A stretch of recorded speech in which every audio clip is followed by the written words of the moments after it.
Okay, this is July 11th, 2012. We're in the district office of Congressman Kenny Marchant in Irving, Texas. With me is Bernard Ambrose Jezercak. He was born August 20th, 1915 in Chicago. My name is John Hayes and I'm on staff Congressman Marchant. Our guest served in World War II in the Army. He was a tech sergeant, served in the Pacific, and was part of Merrill's Marauders. Bernard, thanks for coming in today. Tell me a little bit about were you drafted or did you enlist? I was a National Guardsman. I joined the National Guardsmen and when they were National Guardsmen. I have friends in the 124 Field Artillery and a couple of friends in the 132 Infantry. And they seemed to be closer to what I wanted, so I joined the 132 Infantry Company Elm. That's how I got into service to begin with. And when the war was declared, long before the war was declared, it was in 1941, early 41, we were all federalized. We sent to Camp Force, Tennessee. That's in Tullahoma, Tennessee. And when we got there, well, even before we got there, but a month before we got there, we were already federalized. We were federal troops, no longer National Guardsmen, we were regular Army. That's how I got to Tullahoma, Tennessee, and that's... What were your feelings on December 7th, 1941? December 7th, 1941, that was the day of Pearl Harbor. I remember that very well. I had to be charged of quarters that particular day. That's how I know where I was in. I was surprised. I was expecting war with Japan and Germany, but not quite like that. You know, everybody was expecting that. They think they're going to be supplying the base with everything, so you're not really neutral anymore. It's lend-lease, whatever, not direct, but it's still supplying you. So I expect the war to come, but not like that, not that particular thing. And I did not expect Pearl Harbor to be attacked and bombed and devastated the way it was. It was one of our main fortress out there, our biggest base. You expected it to be attacked, but not blown apart like it was. There was some negligence there, in my opinion, on somebody's part. Somebody should have been awake there, and I don't know. That's where you all fell apart. They should have been attacked, could have been attacked, and not blown apart like it was blown. It was destroyed. Destroyed. Well, once you were federalized, where did you go for? They sent you for training. Where did you go after that? We went to Camp Force, Tennessee. That's at Tullahoma. And we went on maneuvers to Arkansas, Texas, Louisiana in 1941. That's the year war declared. And we came back for maneuvers. I was supply sergeant at a particular time. And back into camp, resumed the regular routine again. I think we was going normally till December 7th. And December 7th, because the war declared immediately, so they decided to give half the company, half the unit, a vacation for Christmas, but only half. So we all drew straws. The first sergeant and I both got winners, but I was a single man, so my sisters could come to Camp Force Tennessee if needed. And the first sergeant, he was a World War I veteran. He was a World War I first sergeant. His wife was right there, so he and I gave up our passes to people who had families and younger guys who were, they were married when they go home. It used to be all a young outfit, you know. So about 4 or 5 days later, they decided to give the half that didn't go a chance to go home for New Year's. So I got to go home anyway. That's how it came out. And as supply sergeant, we started to pack, get everything ready, the ship overseas. We already got our orders to go home. And right after the first year, we moved out. Well, I swear the first week of January, we were moving out to the Brooklyn Navy Yard. And for some unknown reason, I had one man in the company had nothing but the clothes on his back. I cut all my equipment, 260 men and officers. I had 216 of everything in my books. That man should have been equipped. We got to Indiantown Gap, Pennsylvania. That was the last staging area for getting supplies. And the first sergeant decided maybe he should check his roster. Then he found out we had one man too many. That's why he was short of everything. 217 men. We got to the Brooklyn Navy Yard. One of our people got sick with what we call a social disease in those days, and we had to leave him behind. So we stripped everything he had, gave it to the men who had nothing. Some of the things didn't, of course, didn't fit, but it's better than nothing. So, and I don't know what day we pulled out of Brooklyn Navy Yard, but it was in January. I have some diaries. I started to keep a daily diary there for a while, and I think I might have that day recorded as one wheel pulled out of the Brooklyn Navy Yard. And they made a mistake. They loaded a battalion too many on their ship. The ship was called, oh my gosh. I know that. Greta Garbo used to ride this. It was a Swedish line. He used to ride the boat from the U.S. to Sweden on vacation. They had that dining room lined with deer skin, a couple swimming pools, God knows what else. Beautiful wooden railings, I mean, real high class. But we were getting fed twice a day. People used to being fed 3 times a day. That's starvation diet. There was a candy car truck down below, and I happened to have money. I was a wheeler and dealer, so I went down and I made a deal with this guy, and I bought a truckload of his chocolate bars. It's like a pickup truck, a little box of these small candy trucks, and I got them on board into my room, and I handed them out to different platoon sergeants, so many candy bars per man, and all our charges would have cost me, and they were all happy to get it, see. Then the officers heard about it, they wanted to get it, so I gave them the same deal, I mean, they all have to eat also, and this is a civilian officer. The officers, when we were in a military situation, we met them on the street somewhere in town, hiya Joe, hiya Frank, we were all civilians to begin with, So that's how we went overseas. So where did you go after Brooklyn? From Brooklyn, we went up in Melbourne, Australia. And in Melbourne, we were sent to a town, I'm going to say about 30 miles outside of Melbourne. It was an Australian camp, army camp. And had a roof, a concrete floor, had the walls. But on the bottom of the walls, there was a foot opening, the same above between the ceiling and the top of the wall. It's like a partition of panels. Ventilation, that's how that was. And we got our mattress covers out, filled them with straw or hay cut on the field, so we filled and slept on that. But 2 days of that, and they decided to ship me to Melbourne again. Oh, I forgot all the story. About 2 days out of the Panama Canal, I got sick and tired of paperwork, and the man was a heavy platoon sergeant, wanted my job to begin with, and I started out in the outfit as a heavy platoon sergeant. The reason they gave me that job was I could calculate the trajectory of a mortar and lay it in within 20, 25 feet first shot. So I went back to that job. So, but Melbourne, they decided to send me because I made out the invoices, helped with the packing. I knew the stuff, so we shipped. And we worked from 7 o'clock in the morning to 5 o'clock at night. And Australian dock workers, they had a union. War or no war, 5 o'clock they quit. They didn't care what was going on, 5 o'clock they quit. So 5 o'clock on, night was my own.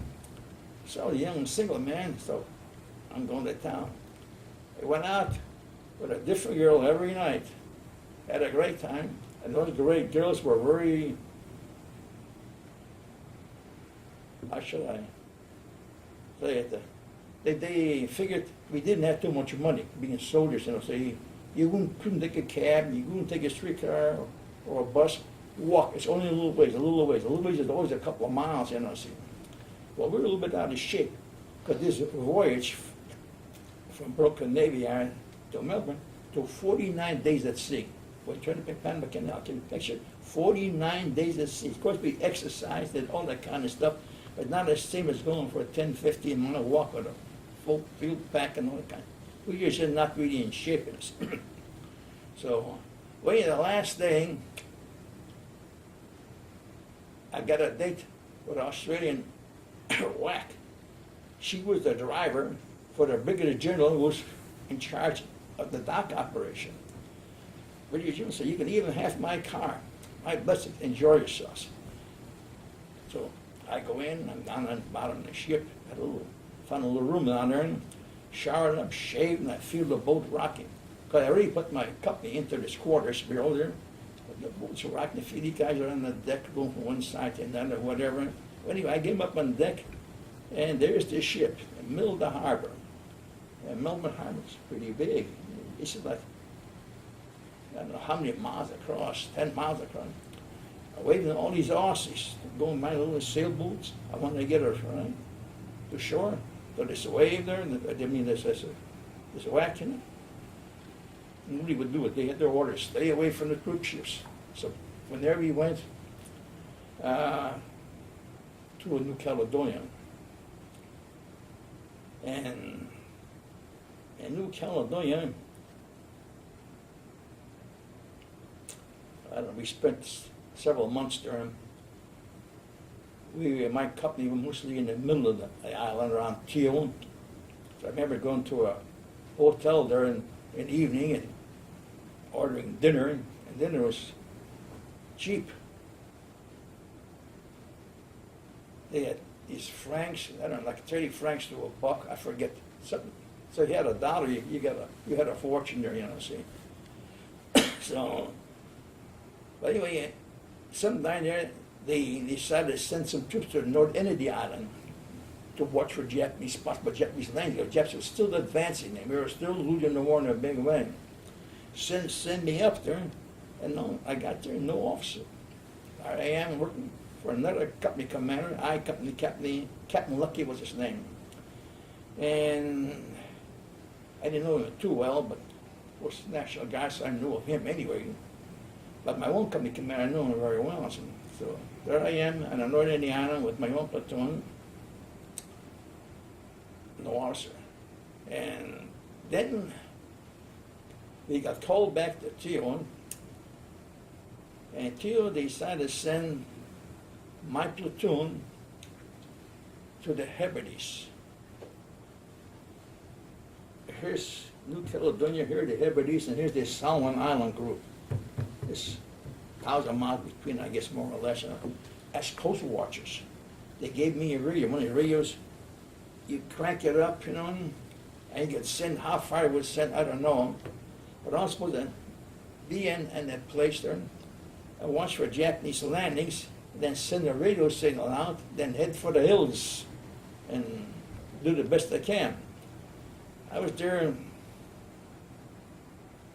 I'm going to guess 2 weeks, 3 weeks, I don't know, not too long, probably only 2 weeks. And he picked me up, and the Marines had already landed on Guadalcanal, but when you land, you only land with what you can carry. So much food and so much ammunition. When you land and you use the ammunition up, you're useless. I mean, if you have a gun, you can shoot at me, and I have a gun, I can't shoot back at you. You can come right up close to me. That's the situation was. So they took us, and we had same things.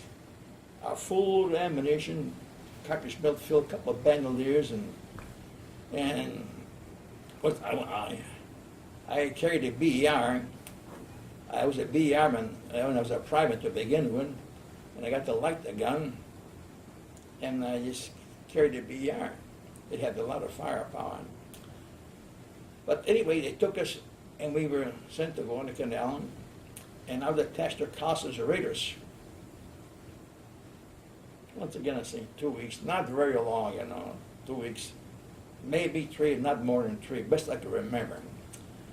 And the 132 landed, 164 landed, 182 landed, and as the 132 landed, I rejoined my unit. and that's where I stayed with them till we got to the Fiji Islands, and that's when I left for Merrill's Marauders. Tell us a little bit about how you did that. Why did you go, or how did you go into Merrill's Marauders? How? Yeah. Well, we got to the Fiji Islands, and we wanted to go to Australia and New Zealand. Wine, women, and song. We're all young. We're all single. I was a single man then. And here we are, a bunch of natives,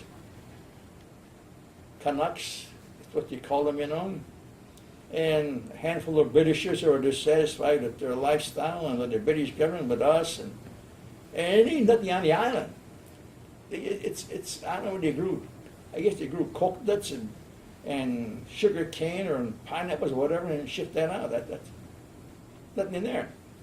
So you put us on the beach and say, dig foxholes. I put my men out, they go into the shade and lay down. What can you do, court martial me? Well, they didn't court martial me for not digging the ditch. But anyway, along came this deal. They're looking for volunteers from secret mission someplace.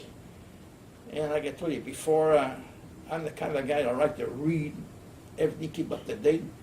I figured the British had a guerrilla action in the southern Burma. We might be going to northern Burma. And I guess right. Like I volunteered, my platoon runner volunteered, and they were the only two, I guess, that went, that I know of, you know what I'm saying. That's why I left the 132. I went to What year was this? Huh? What year was this? It had to be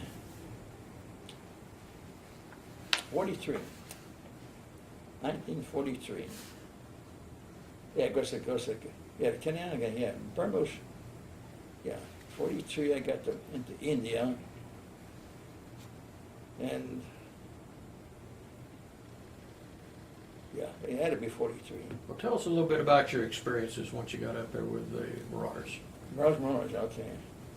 Well, you don't want to hear about Guadalcanal, all right, Marauders. Well, yeah, we'll hear about it too. What's that? Whenever you want to fit both of them in. Well, Guadalcanal was a funny thing. We were trying to attack Mount Austin, and Mount Austin is like a high mountain there, around a couple of thousand feet, high point, and from there you could see everything. That's where you have to hold up. It's sort of a flat top of a mountain, and you couldn't get up over to the top of it. And that's where we had a lot of wounded. And when you see wounded people in the Army, well, they're just somebody you met there. But this is the National Guard outfit. I knew these people. One guy in particular, Christy Rocco, I stood up to his wedding. He's laying there shot. Others were deader than hell. I knew their wives, their fathers, their sisters. I took some of the sisters out on dates. He went a little hard there because personal friends. And Burma, when they got killed, was just another soldier. Felt sorry to see him get killed, but not a personal friend, that's it. So.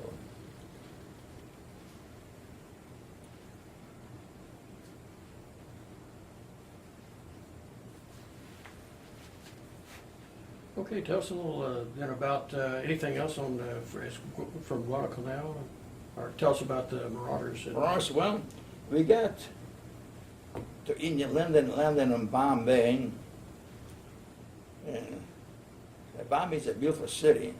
Front of waterfront, beautiful hotels and boulevards and pine trees and nice homes. And you get further and further around, you got lesser and lesser people and shanties with no running water, no nothing, you see. We went to a place called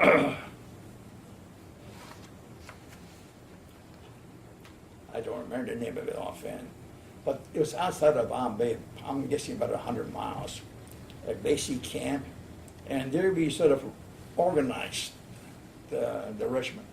1st Battalion, 2nd Battalion, 3rd Battalion, different things. Then we moved inland to another army camp.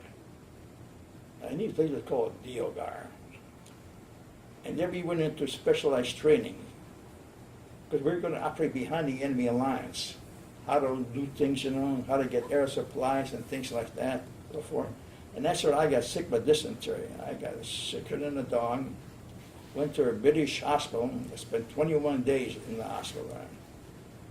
I got a shot in the left arm in the morning, and the right arm in the afternoon, and the next day, shot in the right butt in the morning, and left butt. They went out for 21 shots for 21 days and a bunch of pills.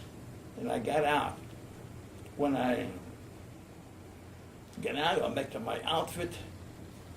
When I first joined the R&R, the recon platoon, Lieutenant Hogan, was a friend of mine from K Company, went to but also one of the volunteers. He was there. And when I came in, he said, "Hey, want to be platoon sergeant?" Yes. And when I came back from the hospital, Hogan was gone. He was a tall guy, about 6'2", 3, name of Lieutenant Wesson. And he was what he called a Bible thumper. He was a religious man. He actually, Baptist or say Protestant minister, ordained minister. He went to Pennsylvania Bible School, some school, and he was actually a minister.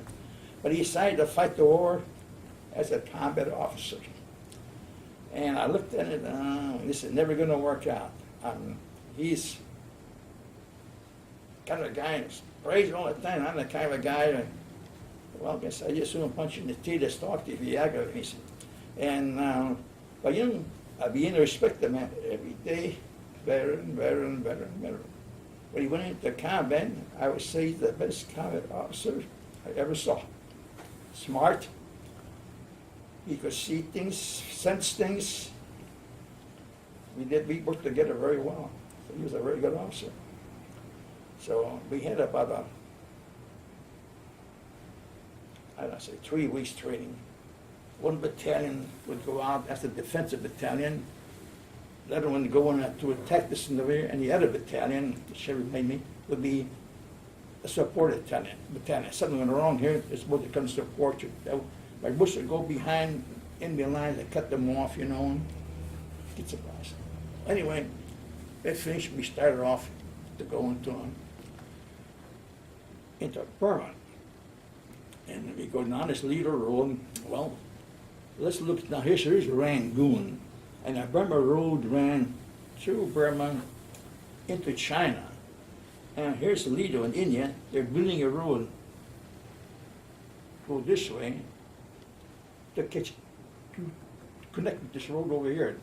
Instead of going down, they're going to get connected to this road, that will lead us into China. And right around here is a mission on. Is a Japanese air base, big base, you know. They used to attack it with planes, and they were Japanese troops, and nothing could get through. They were flying planes over the hump, C-47 planes. You know what C-47 is? Well, they had to carry the gasoline to get there, and the gasoline to get back. So what did they carry? Supplies, 2 wheelbarrows full of supplies. Didn't carry much, you know, because you know, but they had a road. You put tankers, and you run convoys of trucks, and those tankers would refuel it. But on the airplane, you didn't get much. So, but that was the plan. So we started off, and we went into Burma. We had different objectives, and the plan there was for the Chinese troops to attack the Japs from the front. We're supposed to go behind them, cut the supply line off for 2-3 days. So these Japanese troops are caught between us and the Chinese here, only carry so much ammunition. 2 days later, they're out of ammo, and the Chinese would go in there and slaughter them. The Chinese had a rear end, continuous supply line. We'd come out, go back to another spot. And Luftwaffe couldn't go up, they couldn't retreat. We held for a couple of 2 days, and Chinese would get them. Once the Japanese and that little pocket got run out of ammunition, they were done. And that's how the thing went, see. But not everything works. One time we tried 2 blockades. We were one too many, but we were trying to get the mission on a hurry. And we almost got the 1st and 2nd Battalion trapped. So we were holding trail blocks at the place called Warong. If I remember, Archie. I had to get some maps out to verify that, but right below that was a big Japanese base. And the 1st and 2nd Battalion got through, but the R&R platoon and our rifle platoon, Lieutenant Smith's platoon, was the rifle platoon for the 3rd Battalion. We were holding these blocks. We almost got caught. We'd have been cut off. We'd have hit for the hills, you know. Once you hit into the hills, you're useless as a small independent unit, you know. See. But we just held them long enough, and we got out of there, and they were coming after us. Well, the 2nd Battalion stopped at a place called the Punga, which was a high point on a long ridge. And 1st Battalion and 3rd Battalion went up to a valley over here, and we got supplies and what have you.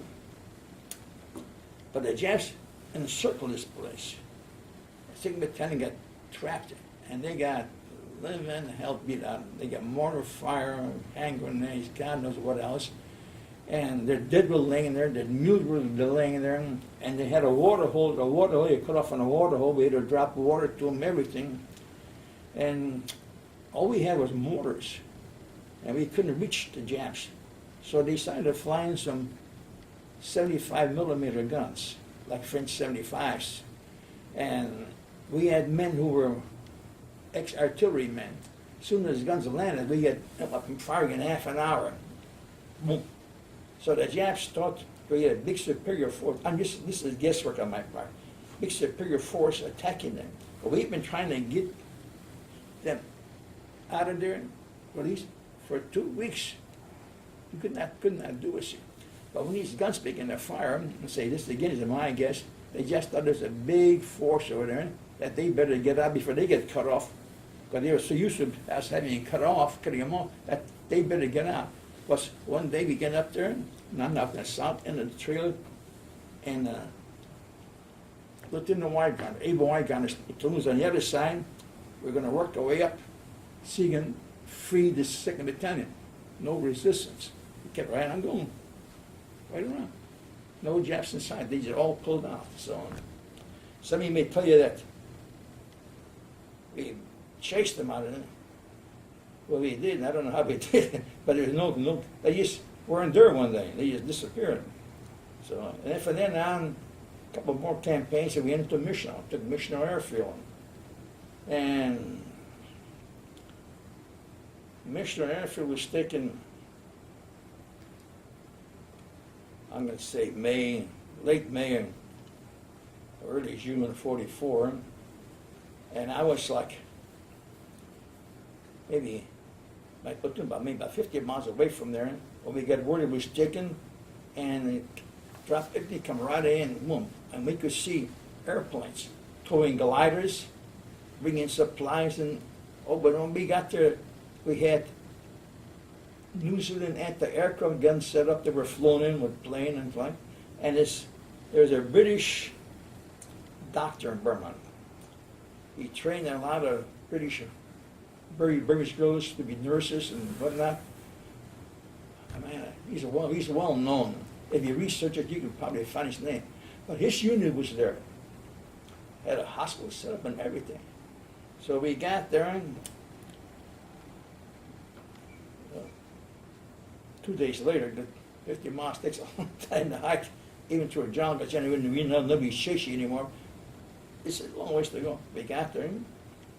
We had like 18 men when we hit there. And as soon as I got there, platoon leader Weston disappeared. I guess he got called to battalion or regimental headquarters. And then we sent all the men to a sick hall.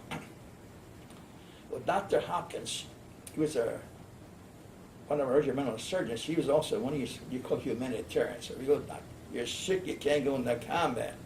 Well, there, if you could stand and walk, you went into combat. We needed everybody they could possibly get. We had no replacements. In Europe, you lost some men behind the lines there, replacement troops, some more came up. We were behind the enemy. Everything got us by parachute.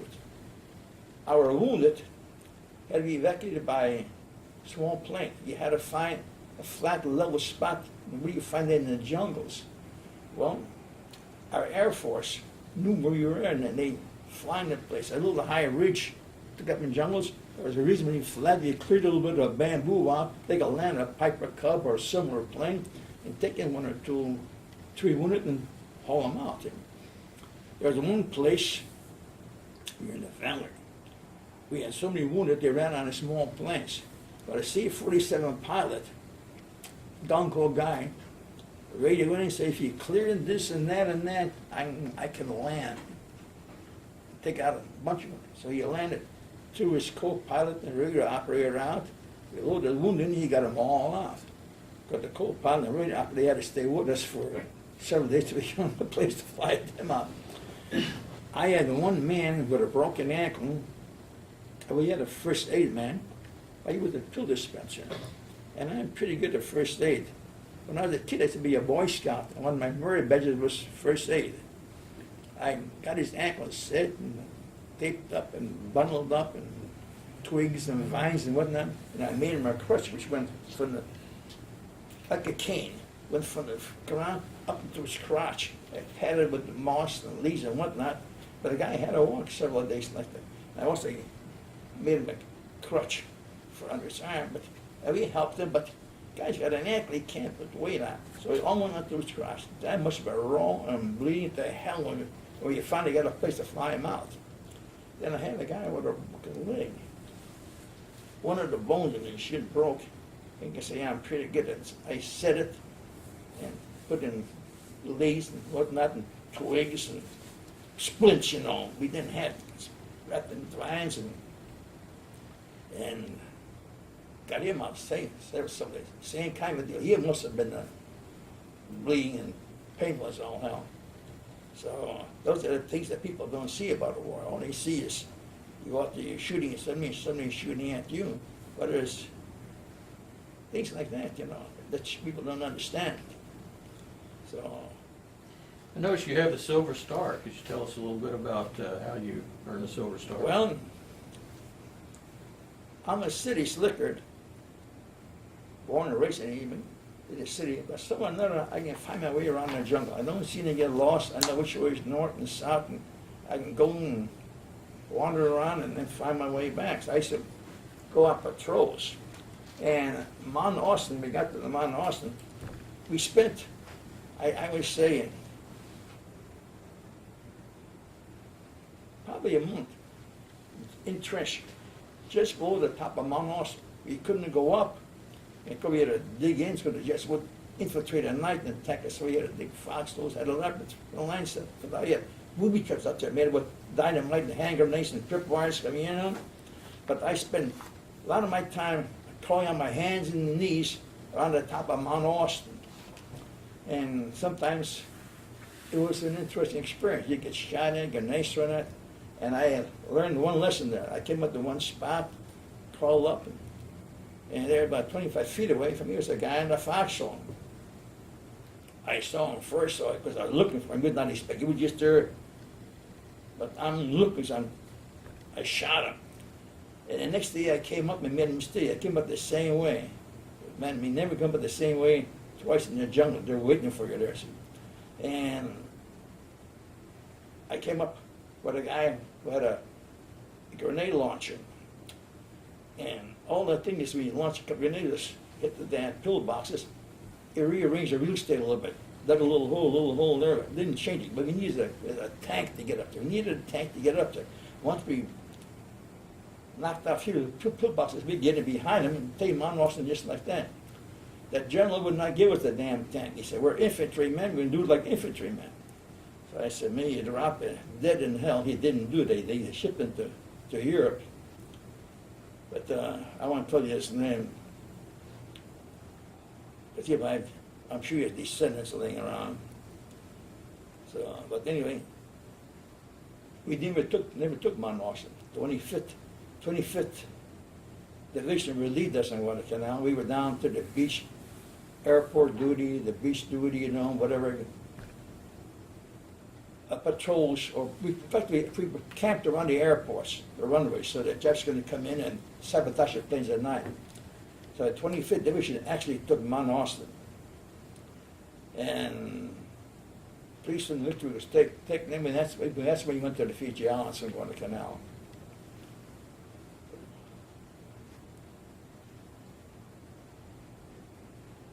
So you got your Silver Star at Guadalcanal. I got it. I got it on the Guadalcanal for patrol duty.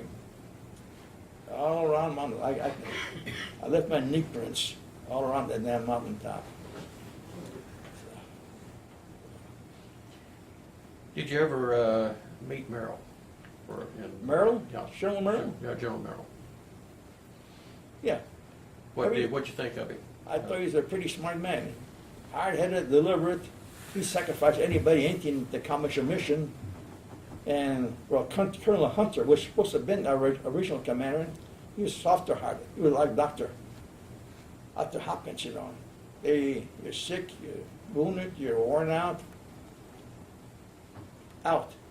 Of course, in Burma, nobody got out. And when you could walk and stand and carry the gun and shoot, you were there, period. I had dysentery from day one. I cracked my way from tree to bush. I either puked or crap. And got to was bloody, but he would not ship me out. They sent me a bottle of paregoric, which is basically a biscuit. But in those days, it had a drug in it, opium. And the biscuit was supposed to soothe the, what do you call it? And the opium is supposed to kill the pain. Well, after 3 months use of that stuff, they send me a bottle, and they take so much. Well, you know, I didn't measure it. It was shipped back to my biscuit pouch, you know. But after that, you get to be a drug addict, and I became a drug addict. When I got to the airfield, they shipped me out. Well, let me tell you that story. We got to the airfield of Burma, all the men went on sick on. I wound up with 6 men, including myself, left. Every other was shipped up. Hoppers took them out. So they sent me, my 6 men, west of the airport, about 1.5 miles. He said, 2 years north over here, you'll find Lieutenant Hogan. Well, I know Hogan from 132. He said, connect with him and spread out, and here's the river. Well, I went 200 yards, 200 yards, and 200 yards. Just about 1 mile to the river. My flank was open, but not much I could do about that. That was it, you know, see. Hoping that the Jets would not get me in. Well, yeah, we spent 3 days and 2 nights there. And after the second night, I had no radio, of course, and no telephone wires coming to me. So I went to Hogan's platoon, get some information, figure from there I walk into the airport, see if I get a jeep, haul me out with some food and ammunition and water for myself and my other 5 men. When I got there, I found that Hogan got killed that night. So his platoon sergeant couldn't tell me much except what he got on the telephone. So I walked in. As soon as I walked into the airport, the first person I saw was Doc Hopkins. He came walking out of a tent, looked at me and said, "Hey, Marty." Well, yes, I told him what I was doing, and so forth. He said, "Well, wait here." He came back about 5 minutes later and with a big, tall major with engineering insignia on his collar. I looked at him, I never saw it before. Insignia, engineering insignia. Well, they've been straightening all of India. They took men who were building the leader road into Burma.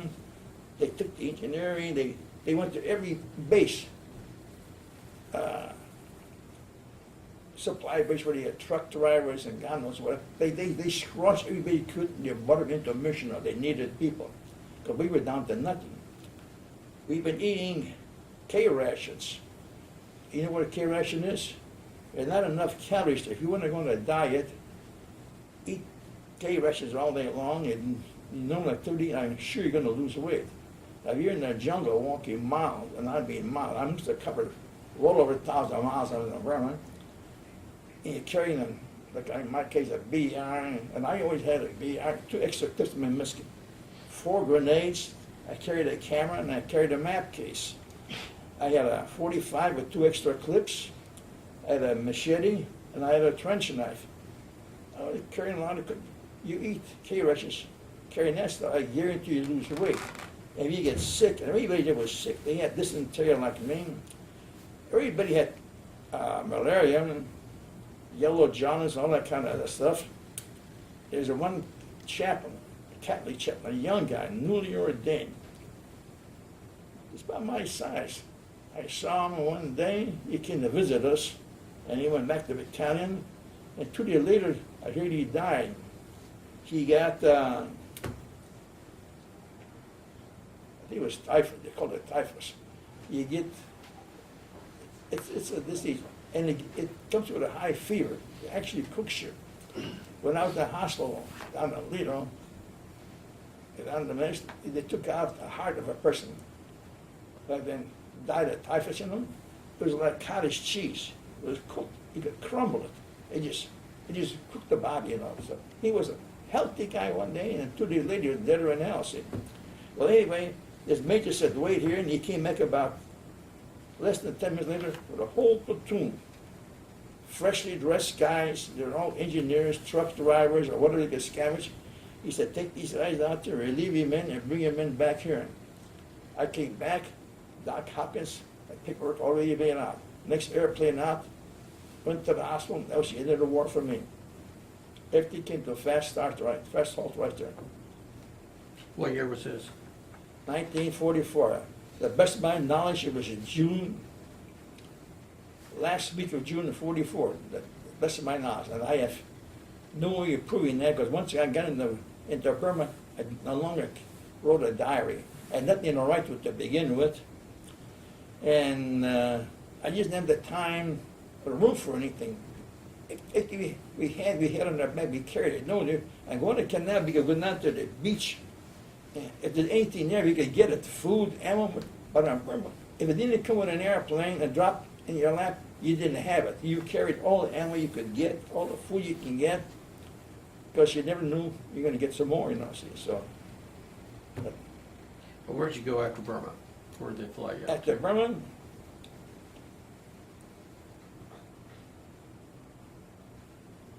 I went to the hospital in Lido, India, for 3 months, and then they shipped me home.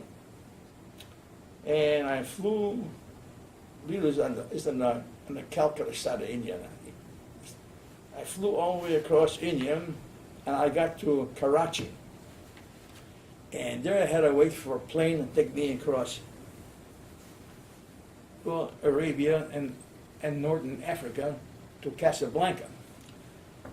And we had to wait 2-3 days there. We had good priority, but air transport pilots and others had top priority. Air transport pilots that flew an airplane out there, and they had to fly back so they could fly another plane back out there.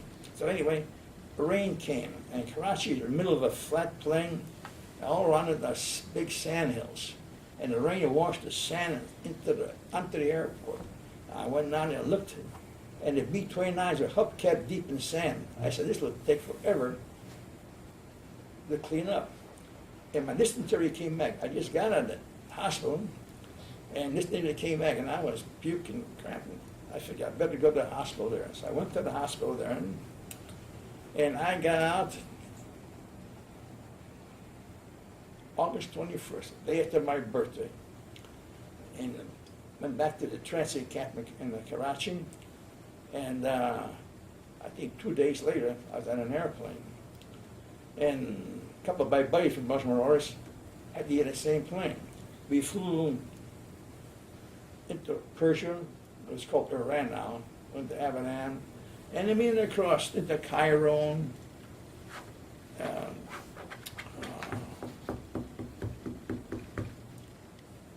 it's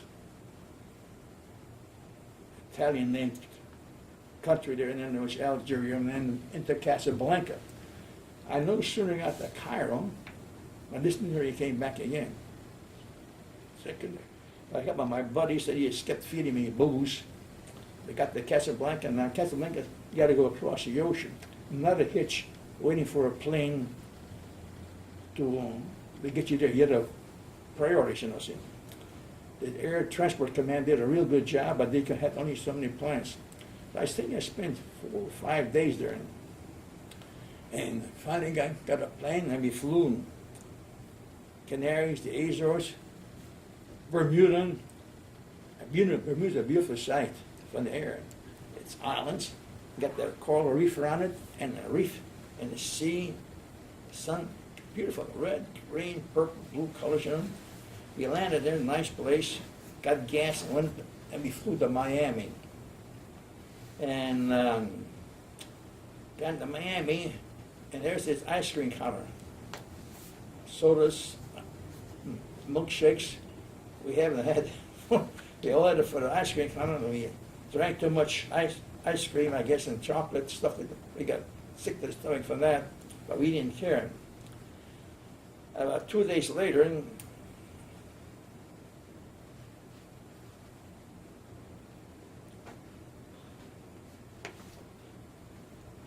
well, I don't not pick through it. They gave us a leave there. When the Army, when you came in from OC, you went to Hot Springs, San Diego, Hollywood, or maybe the Jersey Shore was summertime, or Miami. They give you vacation. We were there, so they gave us a vacation in Miami. They gave us a month. I wanted to go to Chicago, but that's how they did it. So I'm wandering around, had a nice room in the New Yorker hotel right on the beachfront, beautiful room. The Army took it over for the war, and about 2 days later, I just can't hack anymore. I had to go to the medics. So I went to the first aid station. There's Dr. Cook, old research sergeant from 1323. Hey, Bernie. In fact, I used as a personal doctor after World War II when I became a civilian. What's up? So I told him a story. He looked at me. He said, go right to your hotel room. Here's your paperwork, and go to that another hotel. It's about 3 blocks away. You're going to the hospital. So I went to the hospital there, and I spent 6 weeks, I don't really remember, for the time, hospital, shot, your regular routine shots, and they give you sulfanilamide and sulfaguanidine, the size of a silver dollar, and give you a dozen each to take. You had to drink a lot of water to wash it down, because that stuff was supposed to shoot in your stomach. You had to drink a lot of water. So, well, one thing else I forgot with this treatment, they gave you enemas, 2-3 enemas a day. It's trying to wash you. This has a germ with it, and it shoots on your intestinal wall. That's why you bleed, because they're actually shooting it up. What they're trying to do with the enemas will wash them out. And I felt like a damn male prostitute after all those enemas. Boom. But I got out of the hospital, and 2 days later I headed for Chicago. And it's weekend, because I know Chicago, I'm born and raised there. The train stops at New Englewood Station. It's a Saturday afternoon. There's no point in going to Fort Sheridan. They're closed for the weekend, you know. I know Fort Sheridan well. So I got off to get a streetcar home. And Monday morning I reported the Fort Sheridan right early in. At the side I said, you're AWOL. I'm here at 7 o'clock, I'm here. We work Saturdays and so war going on there. I'll never put that together, you know what I'm saying. But he keeps those AWOL off, you know, and restated it. And there I was. I hang around the camp and nothing else to do. So I knew the motor transport sergeant. He said, let me have a car. I could travel around the area, search here and there and so forth. And along came a dude from Racine, Wisconsin, GI case. The war was still going on, you know, see. The Battle of Bulge was going on, and GI case is making a lot of things for the military. One of them was shells. So they're looking for tool makers, die makers, engineers, or what have you, to fill in the ranks. And a lot of these guys that came back from overseas were sick, were not fit to go into combat anymore, but they could do things. So they came down and they found me, and I went to work for GI Case Company. I got what you call an occupational furlough. And it wasn't good for them. It's close to Chicago. I take the North Shore train into town. I came in almost every weekend. And then, what do you know, I get sick and dog again. I went to a civilian doctor there. He looked at me, he said, I know what it is, I heard about it, but we don't have that over here.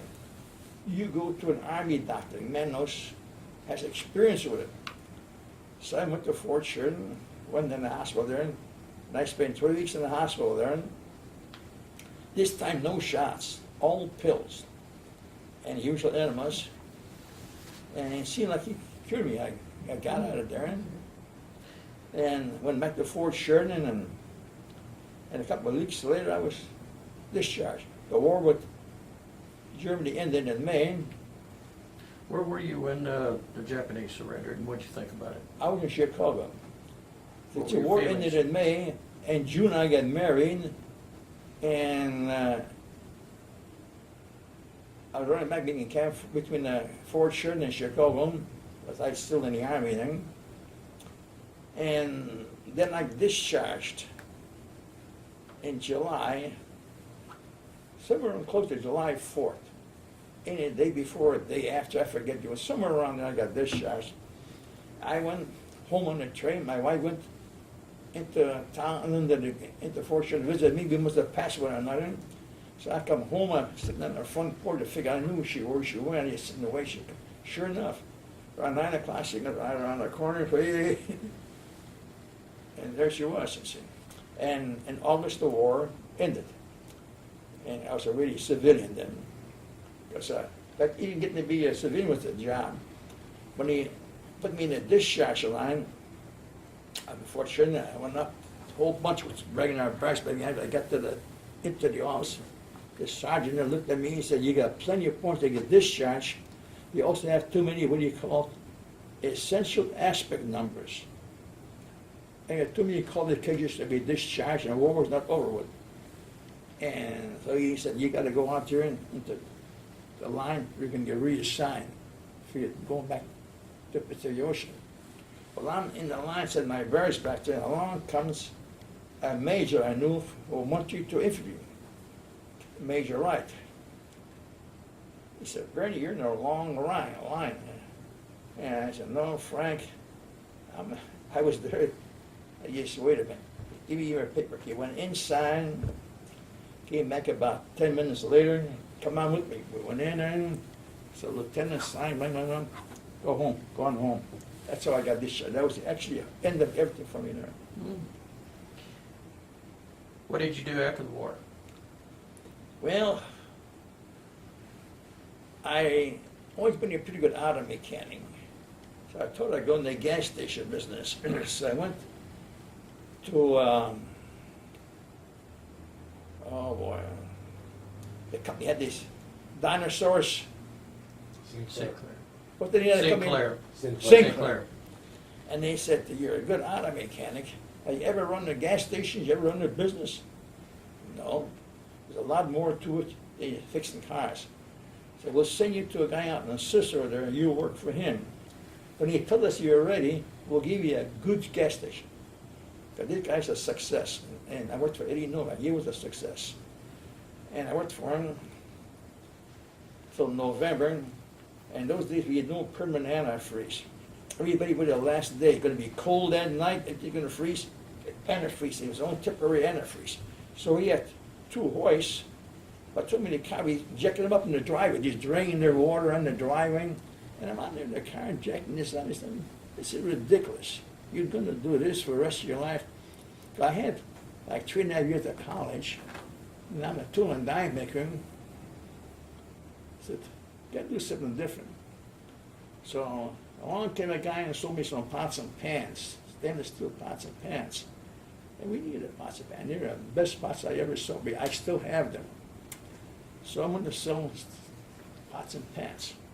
But I'm not probably the greatest salesman in the world. So I went up back in the machine shop, to make a long story short. And I went to school. Never did get a degree because they couldn't connect. Actually, I went to Lewis Institute of Technology in the University of Chicago. They did not quite connect with critics. And of course, records were lost. Always seem to be lost during the war. All records are lost. My military records are lost. So I went back to machine shops, and first of all, I started tool and die working, then I went into engineering, then I got into management. And that's what I did the rest of my life, running machine shops or parts of machine shops. And as an engineer and mostly as a manager. And that's how I retired. Okay. Just a few minutes left. Bernie, Tell us, how did military service affect your life as far as patriotism, and Well, what did it do for you? Just to Well- close up here.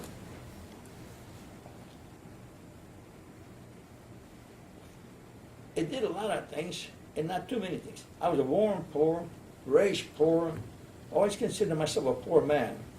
I don't claim to be rich or anything like that at all. I'm poor. And then when you're in the military, especially in the ranks, you're really a poor man. Take orders, do this, you do that, what have you. And you learn that certain things must be done, have to be done, that is it. And of course, being poor has already pounded into me. You gotta do certain things to survive, to live, to eat, you know. My days as a kid was not spent playing baseball or football or whatever. I go down the alley looking for copper wire, brass, rags, and balls. Ain't I could trade in for a couple of nickels and dimes for one to get food. And when I was 13 years old, I started riding my bike 15 miles in the dark out to the truck farm. And I picked vegetables, pull weeds all day long. That was my summer vacation. So the Army didn't teach me the discipline or the need to do things. I already had that beat into me because, poor kids. One thing Army did teach me though is all these guys, guys who were fancy guys, rich boys who were drafted, they could not get away with murder. Eventually they go straighten out. Because that's how the Army does. The Army does not tolerate anything. They straighten you out in a big way. But when it comes to war, there's more to war. They're shooting at the enemy shooting at you. You know you have to get them before they get you. But before you get to that particular point, there's a lot of training involved. And then the combat conditions. In the Pacific area, we had heat, bugs, disease. You lay on the ground. It rains like man. I remember up in Guadalcanal, up on Mount Austin, I had a hole. Every time it rained a little bit, the hole would fill up. And you had to take your helmet and throw the water out. And next day, they got the mud in the bottom, and you filled it with leaves, so you have a dry hole for the next night, And up in Burma, walking miles and miles and miles. Like in my case, from tree to tree and bush to bush, puking and crapping, and laying on the ground with the bugs and leeches. Leeches, we all had scabs all over our bodies. Leeches that he'd bite, and where he'd bite, to suck the blood up, he'd leave an infected spot. So we had a lot of infected spots. And then of course you get the bumps and bruises and nicks. And like in the jungle, everything gets infected. And you're never dry, you're always wet.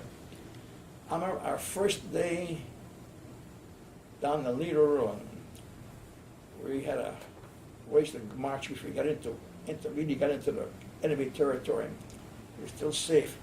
And my dysentery came up, and I had puke and kept all over myself. They said, we're going to stay here all day and all night and all the next day. So I took all my clothes off. We were by the river there. I washed everything, washed myself down. No soap, but you wash what you can. And I hung my clothes up under bushes. Like I say, in the jungle, nothing really dries, so the sun comes and hits it and something like that, and it gets half dry. But anyway, the next morning around 7 o'clock, orders come. Saddle up or moving. I had to put on all my wet clothes. If you put on wet clothes, it's not good. Pack everything up and away we go. And on the platoon side, I got to get these people moving over here. The platoon leader gets to be the orders. It's the sergeants that move the outfit out, period. Get up, boom. And that's how the war went. And like I say, that's the sad part of it. It's the sleeping on the ground, all the bugs, infection with disease, lack of food. The people in Europe always felt sorry for them because it was cold winter time. What do you do when it gets cold out there? The clothes you have on, they don't keep you warm. You got to really get into a shelter of some kind, or dig a hole and cover yourself up. They must have frozen to death many a time. You felt sorry for them out there.